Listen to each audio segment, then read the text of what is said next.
Oke, kali ini kita bakal bedah tuntas cerita di balik transformasi digital Indonesia. Dan ini bukan cuma soal aplikasi atau teknologi ya, tapi tentang gimana sih ceritanya sebuah bangsa membangun fondasi kedaulatan digitalnya dari nol. Yuk kita lihat bareng-bareng peta perjalanannya.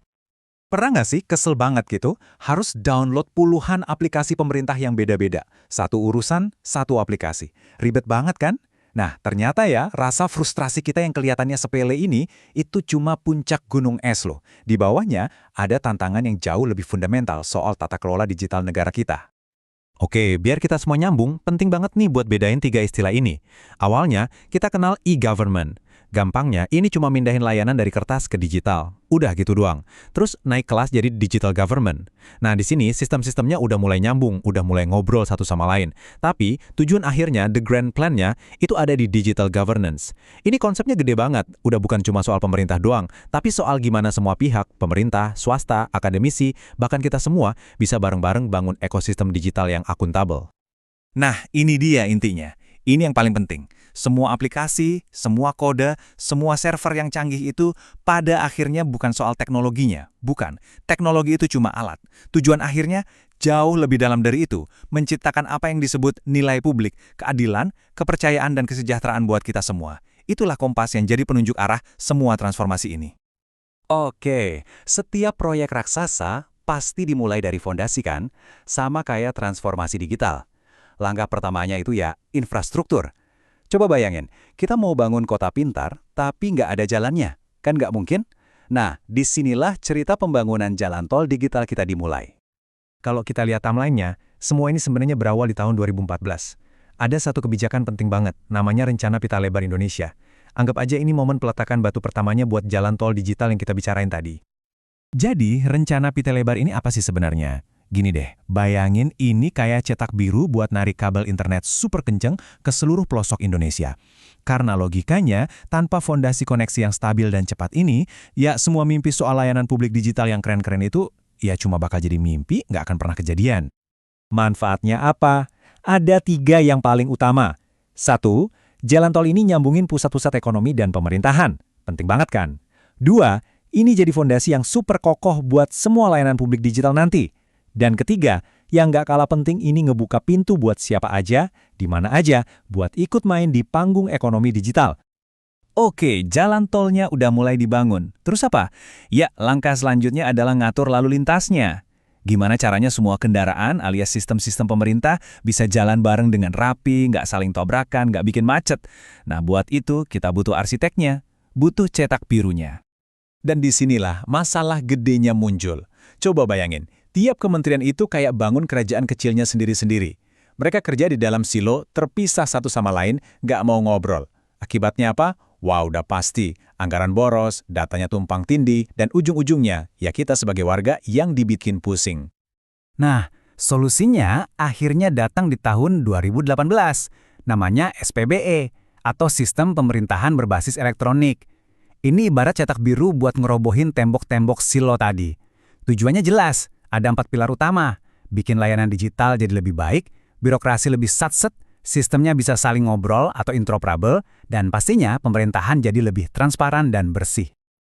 Oke, jalan tolnya ada, arsitekturnya juga udah dirancang, sekarang kita ngomongin nyawanya, bahan bakarnya. Apa itu? Ya, data. Coba kita jujur-jujuran ya, selama bertahun-tahun, data pemerintah kita itu ya berantakan.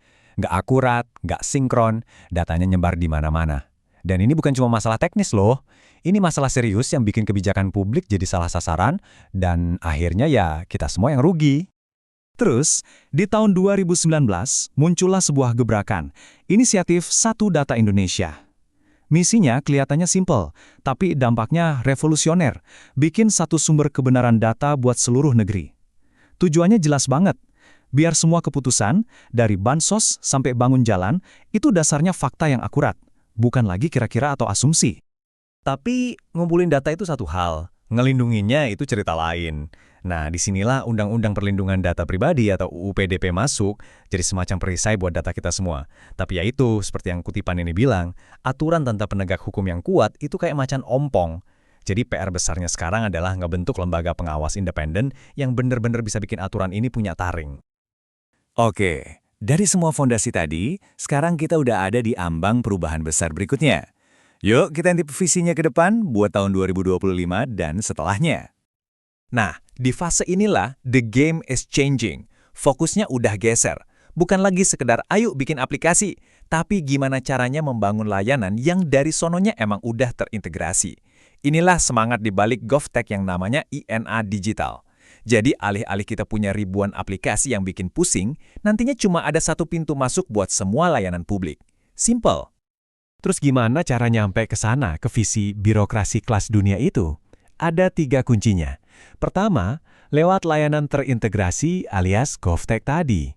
Kedua, dan ini penting banget, nyiapin talenta-talenta digital di internal pemerintah sendiri. Dan ketiga, ngebentuk komite khusus yang tugasnya motong birokrasi yang ribet dan ngehambat inovasi. 3 langkah kunci buat satu lompatan raksasa. Tapi tentu aja perjalanan ini nggak semulus jalan tol. Masih banyak banget pekerjaan rumah yang harus diberesin.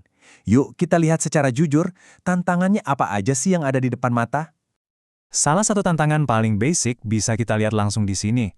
Kecepatan internet kita, sayangnya, masih ketinggalan dibanding negara-negara tetangga di ASEAN. Dan angka ini bukan cuma angka ya, ini cerminan nyata kalau fondasi jalan tol digital kita itu masih butuh banyak banget perbaikan dan percepatan. Jadi kalau dirangkum, ini nih daftar PR digital kita ke depan. Selain internetnya harus lebih kencang, kita juga harus ngegas di inovasi, ningkatin literasi data buat semua orang dari Sabang sampai Merauke, dan yang gak kalah krusial, ngebangun benteng pertahanan siber yang super kuat. Dan poin paling penting dari semua ini adalah, transformasi digital itu bukan cuma tugasnya pemerintah. Nggak bisa. Ini harus jadi gotong royong nasional, usaha bareng-bareng yang butuh kita semua buat ikut serta. Jadi, sekarang pertanyaannya saya lempar balik ke kalian semua, para talenta digital dan agen perubahan. Mau jadi penonton aja, atau mau ikut jadi pemain? Jadi pemain kunci yang bukan cuma jago, tapi juga punya etika, dan berani buat ngawal semua ini. Jadi, siap nggak ngambil peran di perjalanan besar bangsa ini?